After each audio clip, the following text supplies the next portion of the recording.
મહિલા અને બાળ વિકાસ કમિશનર કચેરી સંચાલિત આઈસીડીએસ વિભાગ હેઠળ પાટણ જિલ્લામાં 1427 આંગણવાડી કેન્દ્રોમાં અંદાજે 1.10 લાખ બાળકો શિક્ષણ મેળવી રહ્યા છે।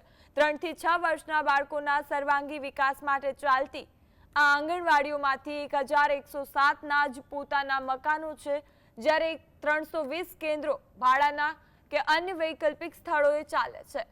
જિલ્લામાં 62 આંગણવાડીના મકાનો જર્જરિત છે, જેમાંથી 18 માટે ટેન્ડરિંગ પ્રક્રિયા ચાલુ છે।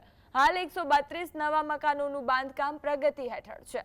જો કે સ્વતંત્ર મકાનોના અભાવે બાળકોને પંચાયત ઘર, પ્રાથમિક શાળાના રૂમ કે પછી દાતાઓની જગ્યામાં બેસીને અભ્યાસ કરવો પડી રહ્યો છે।